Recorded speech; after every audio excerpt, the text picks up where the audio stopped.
고민하다가 영상을 하나 찍어봅니다. 8월 14일은 의사들이 파업을 해요. 이 부분에 대해서 많은 분들이 모르시는 것 같아요. 모르시고 언론이나 이런 신문 기사들 보면 거의 이 파업 부분에 대해서 다루는 게 거의 없어요. 기사면에서도 한둘 두 줄 아주 요약돼서 설명됐을 뿐이지, 현재 파업을 하는 몇몇의 이유가 있는데, 의대 정원을 늘린다, 그리고 공공의대를 설립한다, 그리고 한약이나 이런 것에 이제 건강보험을 한다.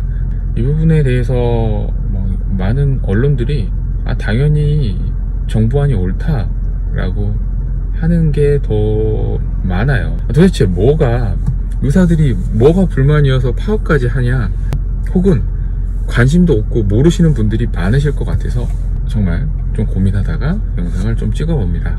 네, 저는 일명 사람들이 말하는 비인기과, 기피과, 3D과의 의사입니다. 필수과에도 포함되겠죠.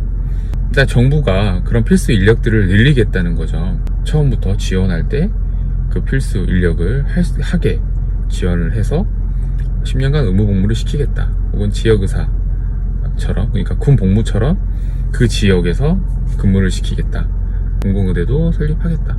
그 부분은 기존에도 몇몇 하고 있었잖아요. 제가 예전 영상에서도 설명드렸던 군 위탁의료제도 또 있었어요. 군 의료의 질을 상승시키기 위해서 일부 이제 군인들을 이제 의사로 양성했다. 하지만 그 양성하는 과정, 결국에는 인기과 양성소가 되었다. 필수과를 지원하는 사람이 거의 없었다는 거죠. 우리가 많이들 알고 있는 공군사관학교에서의 그런 군 조종사들이 의무복무 기간이 끝나면 많은 수가 민간항공사로 갔다. 그리고 현재 우리가 알고 있는 많은 공립, 그러니까 공공 이제 의료 기관들이 그렇게 잘 운영이 되고 있느냐는 부분도 있어요. 이런 부분들을 생각해 보면 정부가 내놓은 안이 사실 임시 방편이고, 그냥 일단은 의사 늘려놓고 나중에 일단 어떻게든 활용을 하든지 써보겠다라는 것 같아요. 하지만 그러면 기존 이제 있는 의료 인력들은 어떻게 될 것이냐. 제가 이제 매번 말씀드리지만 흉부외과 같은 기존 기피과들을 사람들이 안 하는 이유는 취업 때문에 그래요. 갈 자리가 없어서. 다른 과도 마찬가지예요. 왜 그러냐? 갈 데가 없어요. 다들 젊은 흉부외과 의사 선생님들은 당연히 수술하고 싶어, 이제 본인이 하고 싶어 하는 뭔가의 이제 비전, 꿈이 있을 거예요. 근데 그걸 펼칠 자리가 마땅치 않다는 거죠. 저를 기준으로 하는 말씀드리는 게 아니라 다른 더 훌륭한 저희 후배님들, 선배님들을 보고 말씀드리는 거예요. 당연히 경쟁 시대고 당연히 자리가 없다, 자기 경쟁력이 떨어져서 자리가 없는 건 아니냐라고 말씀하실 수도 있지만, 일단은 절대적인 자리가 부족해요. 부족하기 때문에 그만큼 수요가 부족한 거고요.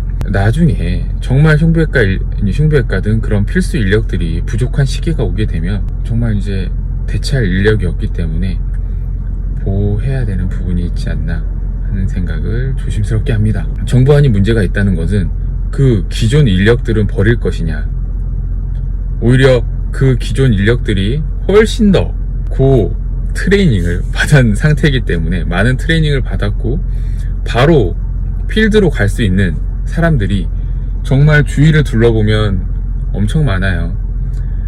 진짜 어쩔 수 없이 그 필수 인력들이 이제 그냥 개인 병원에서 그냥 개원해서 진료를 보고 있는 인원들도 많기 때문에 그런 인력들을 사실 활용할 수 있으면 정말 좋잖아요.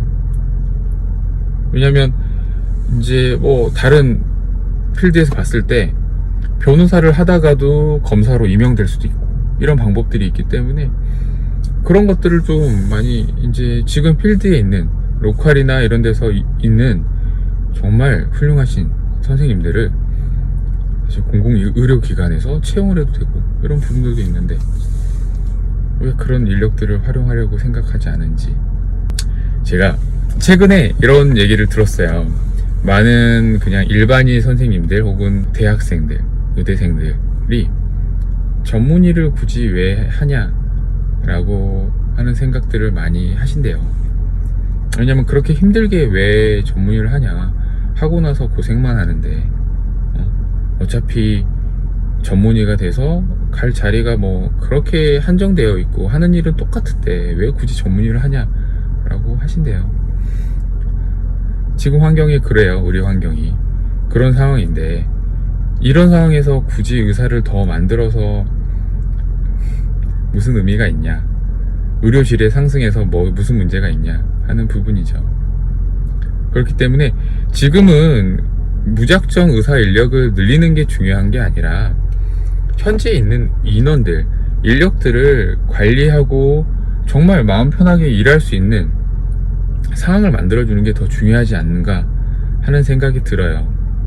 그러기 위해서는 뭐 법제안으로 예전에 뭐 잠깐 흘리듯이 뭐 저희 위주로, 제 생각 위주로 말씀드리면 그냥 몇몇 병상 이상의 종합병원에서는 그런 필수 인력들을 무조건 뭐 채용을 해야 된다, 이런 기준들을 해야 되지만 그런 병원들도 당연히 돈을 벌어야지 인건비를 줄 거고 그렇기 때문에 정부에서 분명히 보조를 해줘야 되는 부분이 있고요.